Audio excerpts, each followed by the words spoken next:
Assalamualaikum warahmatullahi wabarakatuh.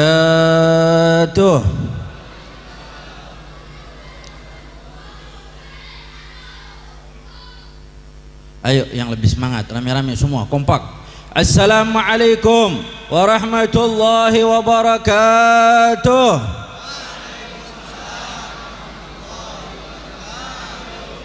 Saya doakan yang salam kompak masuk surga semua, amin. Alhamdulillah. Alhamdulillahirrahman allamal Qur'an khalaqal insan allamahul bayan. Wa nusalli wa nusallim ala sayyidina wa maulana Muhammad sayyidil akwan al-mustafa min adnan wa ala alihi wa sahbihi wa tabi'ina lahum bi ihsan. Amma ba'd, Rabbi shrah li sadri wa yassir li amri wahlul 'uqdatam min lisani yafqahu qawli. Yang pertama-tama yang kami muliakan para orang tua, para sesepuh, para habaib yang hadir di majlis Jiwaril Hawi yang luar biasa ini, di antaranya Al-Habib Salim Al-Saggaf, Al-Habib Hasan Al-Habshi, Al-Habib Yahya Al-Jufri, dan juga Al-Habib Jamal Baharun, dan seluruh daripada para habaib, para alim ulama, wabil khusus guru-guru kita yang nantinya akan memberikan kalimah-kalimah indah daripada wasiat-wasiat Nabi Muhammad sallallahu alaihi wasallam, Al-Habib Ali bin Ahmad Al-Saggaf, dan juga Al-Habib Hasan Al-Jufri, Al-Habib Ali Al-Jufri, dan semua para habaib kita doakan insyaallah mudah-mudahan guru-guru kita Allah panjangkan umur mereka, Allah berikan mereka sihat wal afiat, Allah jadikan duduk mereka di majlis ini mendatangkan rahmat untuk kita, menjadi cahaya kepada kita, dan sebab mereka menyambungkan kita sampai kepada baginda Nabi Muhammad sallallahu alaihi wasallam. Dan juga kepada sahibul majlis, sahibul bait Haji Sumarno, mudah-mudahan Allah subhanahu wa ta'ala berikan rahmah, Allah subhanahu wa ta'ala berikan afiat, diganjar daripada seluruh apa-apa yang telah dikeluarkan untuk Allah dan untuk Nabi Muhammad sallallahu alaihi wasallam. Dan insyaAllah majlis hari demi hari, saya tadi diceritakan bahawa mulai corona sampai sekarang Jiwaril Hawi gak pernah berhenti. Ini isyarah bahawa Nabi Muhammad rindu dengan orang-orang yang berada di Jiwaril Hawi. Amin insyaallah. Mudah-mudahan kita dirindukan dan merindukan Nabi Muhammad sallallahu alaihi wasallam. Ayuhal habaib, para alim ulama, al-hadirin wal hadirat yang dirahmati Allah subhanahu wa taala. Saya berkesempatan hadir di sini merupakan takdir daripada Allah subhanahu wa taala. An-nasu yudabbir wallahu yuqaddir. Saya kemarin berencana untuk ke Jakarta Senin, tetapi seolah ditunda. Hari ini, malam ini, nanti pukul 11 insyaallah baru saya ke Jakarta dari Semarang. Ini kebaikan besar untuk saya, sebab saya tunda untuk kebaikan, saya tunda untuk menghadiri majlis, saya tunda untuk menjawab panggilan Nabi Muhammad sallallahu alaihi wasallam. Ini majlis yang luar biasa. Ini majlis kalau siapa yang tahu balasan yang Allah berikan kepadanya di duduk-duduk semacam ini, maka niscaya tiap hari dia rindukan majlis-majlis semacam ini.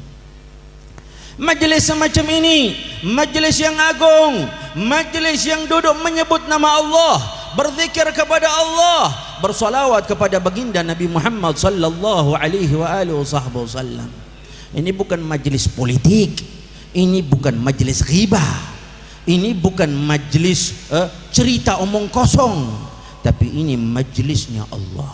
Disebutkan nama Allah, disebutkan nama Nabi Muhammad sallallahu alaihi wasallam, sehingga dikatakan ini majlis hudurul majalis al-ilm, majlis ilmu. Siapa yang menghadiri majlis semacam ini, ada zikir, ada salawat, ada ilmu, khairum minas salah alfi rakaat, lebih baik daripada salat 1000 rakaat, salat sunat mutlak. Pernah enggak kita coba salat 1000 rakaat? Pernah enggak? Itu 20 rakaat mulai kaki goyang-goyang, tarawih. Apalagi 1000. Ini duduk semacam ini, antum pulang dapat pahala seakan-akan afdal daripada salat 1000 rakaat. 1000 rakaat.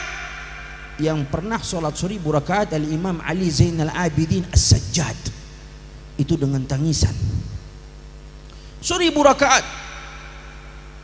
Bahkan tidak itu saja, dikatakan juga menghadiri majelis-majelis semacam ini seperti mengunjungi, mendatangi 1000 orang yang sakit. Qiyadatu alfi marid. 1000 orang sakit. Pernah nggak kita ziarah, ada sakit kita datang, datang orang sakit itu berziarah, ada adabnya juga, ya. Datang doakan, waktunya juga dilihat, ya. Jangan datang diajak, gak tidur begini. Kita berziarah mendatangi orang sakit mungkin belum sampai daripada 1000 orang sakit, boleh kita catat. Tetapi orang yang datang di majelis semacam ini mendapatkan pahala seperti menziarahi 1000 orang sakit. Bahkan lebih dari itu, dikatakan majelis ilmu, majelis semacam ini kalau kita hadir afdal min huduri alfi janazah. Lebih afdal dari seseorang menghadiri 1000 jenazah. Pernah nggak kita hadiri 1000 jenazah? Antum hitung hari 1 ini, 2 ini, 3 ini, 1000 belum. Ini dapat pahala semacam itu tadi yang saya sebutkan. Siapa yang nggak mau? Kita ini kalau ibadah udah nggak bisa sholat 1000 rakaat, udah nggak bisa Al-Quran, khatam Quran yang lebih, nggak bisa. Sudah nggak bisa amalan-amalan yang lain, maka amal yang paling gampang yang kita lakukan adalah duduk semacam ini. Duduk karena Allah. Man atani yamshi ataituhu harwala. Sesiapa yang datang kepada Allah, seolah-olah ini kita datang kepada Allah dalam keadaan berjalan, maka Allah subhanahu wa ta'ala datangi kita dalam keadaan berlari. Maknanya bukan Allah berlari, tetapi sebelum ketika kita berlari menuju Allah, kita butuh rahmat, kita ingin ampunan, maka ampunan dan rahmat itu begitu cepat sampai kepada kita. Mudah-mudahan kita di majelis ini semuanya akan mendapatkan rahmat dan ampunan daripada Allah subhanahu wa ta'ala. Kita sadar kita butuh pahala yang banyak, maka jalan satu-satunya ya istiqamah dengan majelis-majelis semacam ini. Jangan tunda. Oh, saya minggu ini, nanti minggu depan juga lah baru saya hadir, sebab minggu ini begini. Jangan. La taruddu fi'li salihati illa gadin, lianna gadin ya'di wa anta fil lahdi. Jangan menunda kebaikan, apapun kebaikan itu jangan tunda. Walau sampai besok jangan, sebab kalau besok datang kita sudah digotong la ilaha illallah, dibawa ke kubur, rugi kita. Maka niatkan dari sekarang istiqamah menghadiri majelis-majelis ilmu, majelis-majelis maulid, majelis-majelis zikir. Apapun ada kebaikan, ada Allah, ada Nabi Muhammad, maka saya ada di situ. Istiqamah dengan itu. Insyaallah mudah-mudahan kita termasuk orang-orang yang beruntung di hadapan Allah Subhanahu wa taala. Hadirin wal hadirat rahimakumullah. Sekali waktu ada seseorang datang kepada Nabi Muhammad sallallahu alaihi wa alihi wasallam. Ini orang rupanya dari jauh. Ini orang rupanya orang Badui, dari jauh dia datang. Ketika Nabi Muhammad sallallahu alaihi wa alihi wasallam sedang duduk di majlisnya beliau bersama para sahabat radhiyallahu anhum warḍahum ajma'in, datang seseorang kepada Nabi Muhammad. Orang itu lantas berteriak mengucapkan kepada Nabi Muhammad, dia tahu itu Nabi Muhammad. Kita semua kenal Nabi Muhammad. Bahkan dikatakan semua tidak ada apapun di atas dunia kecuali dia mengenal Nabi Muhammad sallallahu alaihi wasallam. Itu orang katakan kepada Nabi Muhammad, wahai Nabi Muhammad, saya ini datang dari jauh, saya tidak punya apa-apa untuk makan. Untuk makan nggak punya. Berikan saya sesuatu wahai Nabi Muhammad agar saya bisa makan hari ini, kata orang tersebut di hadapan Nabi Muhammad dan para sahabat radhiyallahu anhum warḍahum ajma'in. Setelah itu Nabi Muhammad, hari itu rupanya Nabi Muhammad tidak memiliki apa-apa. Nggak ada sesuatu, nggak ada di sakunya Nabi Muhammad sallallahu alaihi wasallam yang diminta Nabi Muhammad. Maka Nabi Muhammad mengatakan, memang hari ini saya tidak punya sesuatu, tetapi pergilah kepada satu tempat yang insya Allah di tempat itu ada seseorang yang bisa memberikan sesuatu kepada engkau. Kata Nabi Muhammad sallallahu alaihi wasallam, ingat, man dalla 'alal khair kafailih, atau kama qala Nabi Muhammad sallallahu alaihi wasallam. Kita kalau gak bisa berbuat sesuatu kebaikan, tunjukkan jalan kebaikan itu. Tunjukkan jalan kebaikan itu. Maka sesiapa yang menunjukkan sama seperti orang yang mengerjakan kebaikan itu. Rasulullah katakan itu, pergilah ke rumah satu orang, siapa dia? Putri Nabi Muhammad sallallahu alaihi wasallam, Fatimah Zahra bint Muhammad. Datangi ke rumah putriku Fatimah, niscaya dia punya sesuatu yang bisa dia berikan kepada engkau wahai seseorang. Maka orang itu datang, berjalan, diantar oleh satu orang sahabat ke rumah putri Nabi Muhammad sallallahu alaihi wasallam. Sampai ke rumah Sayyidah Fatimah radhiyallahu anha wa ardhaha, mengetuk pintu, memberikan salam, lalu mengatakan, wahai Fatimah, Nabi Muhammad ayahmu menyuruh aku ke sini, aku meminta sesuatu kepada beliau. Beliau katakan hari ini beliau tidak memiliki sesuatu, dan datanglah kepada engkau wahai putri Nabi Muhammad. Datangilah kepada engkau. Maka hari ini aku pun datang. Ketahuilah wahai Fatimah, aku belum makan dan aku berharap sesuatu daripada engkau. Maka Sayyidah Fatimah masuk ke dalam rumahnya. Dia bingung juga, gak ada sesuatu di dalam rumah. Gak ada sesuatu dalam rumahnya Sayyidah Fatimah. Ini rumah tangga Sayyidah Fatimah dan Sayyidina Ali bin Abi Thalib, rumah tangga yang dipantau oleh Allah, rumah tangga yang luar biasa yang menjadikan patokan kepada kita.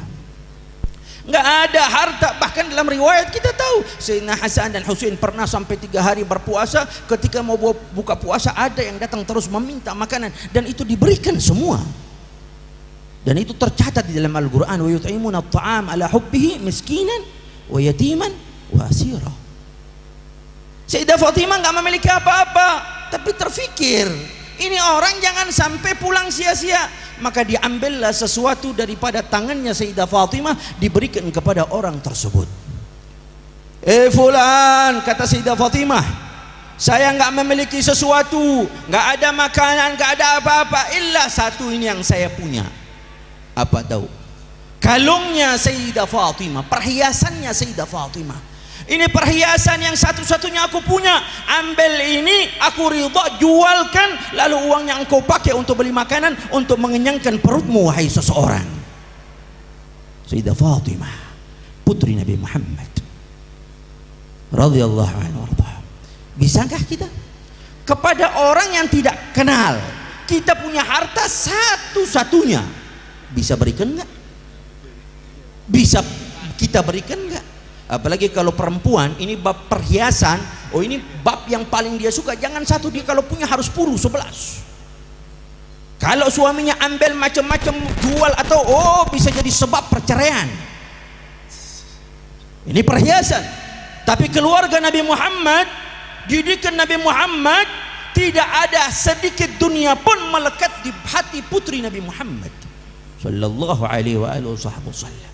Ada yang disukai, yang diberikan. Kita yang rusak, yang rongsokan baru kita berikan. Ini yang kita suka kita berikan. Allah, diberikanlah kalung tersebut. Itu orang pulang, dia juga bingung mau buat apa kalung ini. Dia jalan, dia bilang pada sahabat yang ngantar dia, ini mau apa kan ya? Kalau sudah gak tahu, datanglah, sampaikan kepada Nabi Muhammad sallallahu alaihi wasallam. Sampai kepada Nabi Muhammad, dia ceritakan, wahai Nabi Muhammad, saya sudah datang, putrimu nggak berikan apa-apa, cuma berikan ini kalung. Rasulullah sallallahu alaihi wasallam tahu. Rasulullah tertunduk seakan mengeluarkan tetesan air mata. Rasulullah tahu, berarti Sayyidah Fatimah nggak ada apa-apa di rumahnya, sampai harta yang paling dia suka dia berikan. Ini tunjukkan, ini wallah, ini putri Nabi Muhammad, ini didikan Nabi Muhammad, ini yang disukai oleh Nabi Muhammad sallallahu alaihi wasallam. Nabi bangga, tapi Nabi sedih.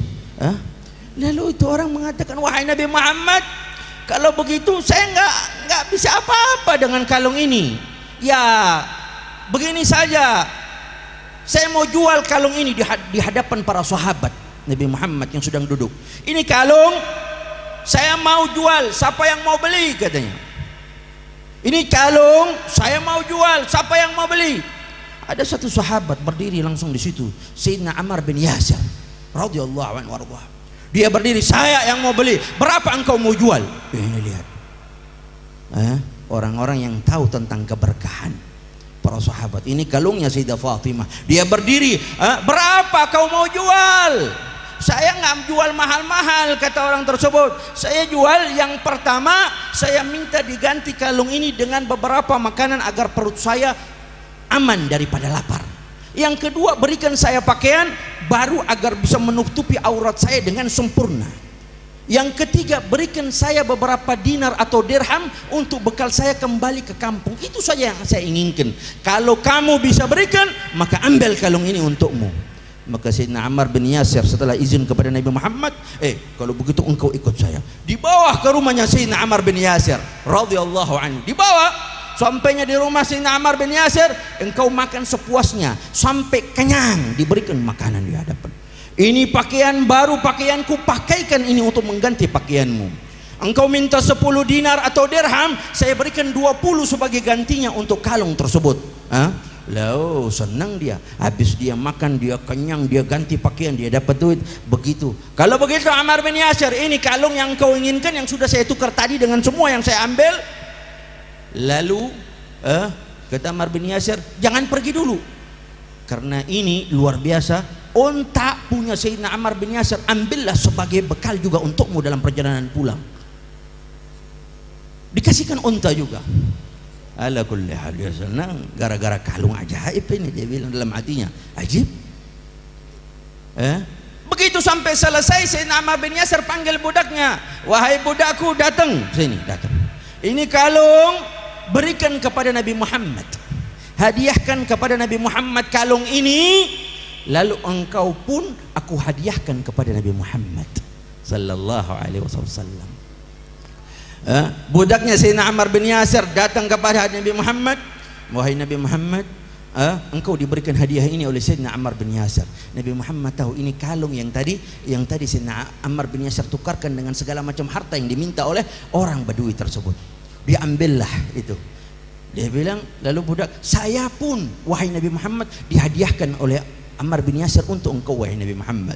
Nabi Muhammad lantas bilang, kalau begitu wahai budaknya Ammar bin Yasir, ketika engkau sekarang jadi budakku, ambil kalung ini, pergilah ke rumah Fatimah Zahra, bilang ini kalung hadiahku untuknya. Ini kalung berikan kepada Fatimah Zahra putriku, bilang hadiahku untuknya. Allah. Budaknya, kalau begitu saya wahai Nabi Muhammad, lalu saya bagaimana? Kalau begitu engkau pun aku hadiahkan kepada Fatimah Zahra, pergilah membawa itu semua. Oh, bangga dia jalan. Dia jalan sampai ke rumah Sayyidah Fatimah radhiyallahu anha warḍaha. Dia ketuk pintunya, wahai Nabi, wahai Fatimah. Fatimah keluar, ini kalung hadiah Nabi Muhammad kepada engkau wahai Fatimah. Kaget Sayyidina Fatimah. Ini kalung yang tadi aku sedekahkan, ini kalung yang tadi aku keluarkan, dia bisa kembali, dia balik. Ini hikmah besar untuk kita. Ma yanqusu min malin fi sadaqah. Ketika kita mengeluarkan sedekah, hakikatnya itu tidak berkurang, bertambah, bertambah, bertambah. Berkurang enggak? Bertambah. Lihat, bertambahnya apa? Satu budak daging diberikan kepada Sayyidah Fatimah. Lalu dia bilang, ketika itu Sayyidah Fatimah mengambil kalung tersebut, beliau mengatakan alhamdulillah. Lalu itu budak mengatakan, wahai Fatimah, bukan itu saja, aku pun dihadiahkan Nabi Muhammad untukmu. Engkau mau apakan aku? Kata itu budak tersebut. Maka Sayyidah Fatimah, putri tercinta Nabi Muhammad, mengatakan, wahai seorang budak, ketahuilah demi Allah, hari ini aku hadiahkan engkau untuk Allah, engkau merdeka hari ini. Kata Sayyidah Fatimah kepada budak tersebut. Enggak lama budak tersebut tertawa terbahak-bahak di depan Sayyidah Fatimah. Tertawa. Sayyidah Fatimah bertanya, engkau tertawa apa? Maka itu budak tersebut mengatakan, saya heran wahai Fatimah, wahai putri Nabi Muhammad, gara-gara satu kalung, gara-gara kalung ini bisa mengenyangkan perut yang sedang lapar. Ini kalungmu yang aku kembalikan bisa memberikan pakaian kepada orang yang setengah terbuka auratnya menjadi tertutup auratnya. Gara-gara kalungmu wahai Fatimahuz Zahra radhiyallahu anha bisa memberikan bekal kepada seseorang untuk pulang ke negerinya, ke tempatnya. Dan yang paling ajib, yang paling saya herankan, gara-gara kalungmu saya yang tadi budak Ammar bin Yasir dijadikan budak Nabi Muhammad, bahkan saya kepada engkau, dihadiahkan kepada engkau, lalu engkau merdekakan saya karena Allah Subhanahu wa ta'ala. Ajib kalung ini. Maka saya tidak mungkin, saya tertawa dengan terbahak-bahak senang atas kejadian ini. Inilah keberkahan daripada kalungnya Sayyidah Fatimah.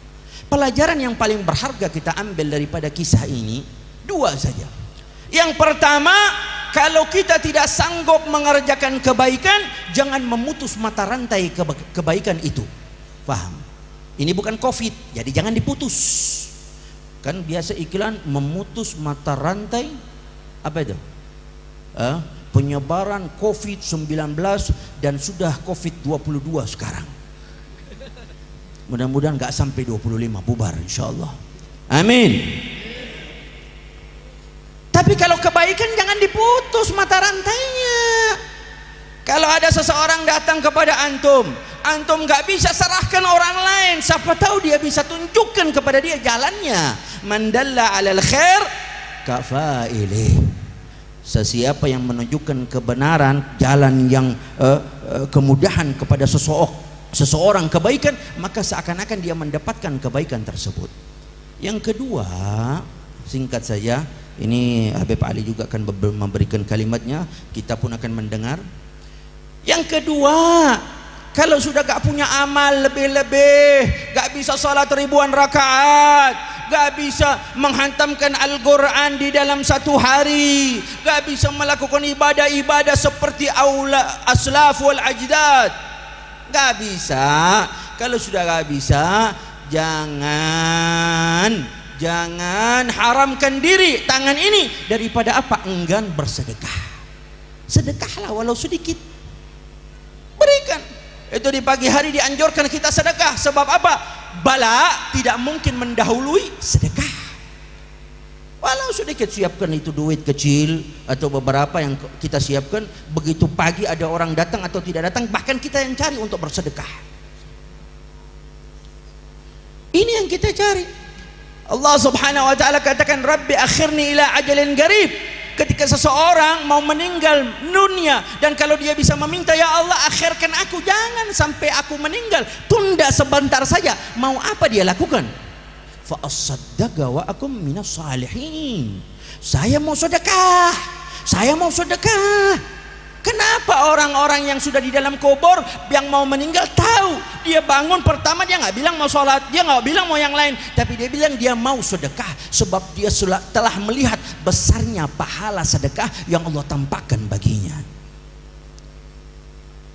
Dan ini adalah sedekah yang sampai kepada kita, yang dilakukan, kita lihat Masya Allah, ini semua dilakukan oleh Nabi Muhammad, keluarga Nabi Muhammad, para sahabat Nabi Muhammad sallallahu alaihi wasallam. Jadi apalagi di bulan Muharram ini, bulannya anak yatim ya, bukan 10 Muharram saja, teruskan. Yang penting 10 Muharram kalau sudah, alhamdulillah, tausih, memberikan makanan yang enak di rumah. Kalau hari ini belanja ikan, sekali-sekali ganti ayam, begitu ya, bukan di 10 Muharram saja. Kalau bisa dilanjutkan di bulan Muharram ini sebagai bentuk untuk menyenangkan keluarga, menyenangkan anak dan istri. Sebab apa? Cinta kepada Allah dan cinta kepada Nabi Muhammad sallallahu alaihi wasallam. Dan insya Allah kalau kita lakukan dua ini, ya, mudah-mudahan Allah Subhanahu wa ta'ala memberikan kebaikan kepada kita, kebaikan yang besar.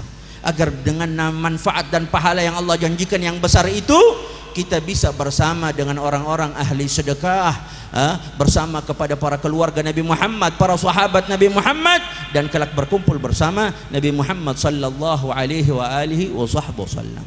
InsyaAllah di majlis yang mubarakah ini, di tempat yang mulia ini, Allah subhanahu wa ta'ala jadikan kita semua adalah orang-orang ahli khair, orang-orang yang yang isinya kebaikan, bisa menunjukkan jalan kebaikan, tidak pernah memberikan jalan untuk keburukan. Dan insya Allah kita dicatatkan oleh Allah subhanahu wa ta'ala orang-orang yang gemar bersedekah dengan apa yang kita miliki, walau itu sedikit, sebagai mengikuti perintah daripada Allah dan perintah Nabi Muhammad sallallahu alaihi wasallam. Dan kita doakan insya Allah Haji Sumarno diberikan kekuatan, diberikan kesehatan, diberikan afiah, dan semua apa yang telah dilakukannya menjadi pahala besar, sebagaimana nama majlis ini Jiwaril Hawi, akan berdekatan, berkumpul dengan orang-orang mulia, dengan orang-orang yang dekat dengan Allah dan dekat dengan Nabi Muhammad sallallahu alaihi wasallam. Dan insyaallah para habaib kita, guru-guru kita di tempat ini, Allah subhanahu wa ta'ala panjangkan umur mereka,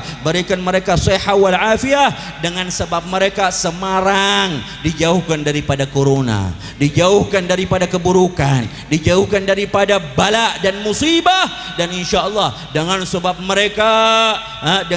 mereka dan mampu menyambungkan kita dengan Nabi Muhammad sallallahu alaihi wasallam, sebagaimana Al-Habib Ali katakan, salatan yattasilu biha ruhul musalli alaihi bih, dengan salawat yang kita baca dengan perantara cucu-cucu Nabi Muhammad, mungkin insyaallah kita berharap agar kita sampai tersambung roh kita, terkoneksi dengan Nabi Muhammad sallallahu alaihi wasallam. Bismillahirrahmanirrahim. Allahumma jal jam'ana jam'al marhuma wa tafarrugan min ba'di tafarrugan ma'suma. Allahumma hdina wa afina wal tuf bina ya rabbal alamin. Allahumma afina wal tuf bina wa hafidhna wa farij 'anna wal muslimin. Allahumma qina wa jami' syarr masaib ad-dunya wad din. Allahumma irfa' 'anna al-waba. Allahumma irfa' 'anna al-waba. Allahumma irfa' 'anna al-waba wa nas'aluka ya Allah sihha 'ala al-afiyah wa dawam 'ala al-afiyah wa sitra 'ala al-afiyah. Allahumma nas'aluka al-huda wat والعفاف والموت على دين الإسلام ونسألك حسن الخاتمة عند الموت يا رب العالمين. ربنا ظلمنا أنفسنا وإن لم تغفر لنا وترحمنا لنكونن من الخاسرين. اللهم ارزقنا طيبا واستعملنا صالحا وتوفنا مسلما والحقنا بالصالحين وصلى الله تعالى على سيدنا محمد وآله وصحبه وسلم والحمد لله رب العالمين والعفو منكم والسلام عليكم ورحمة الله تعالى وبركاته.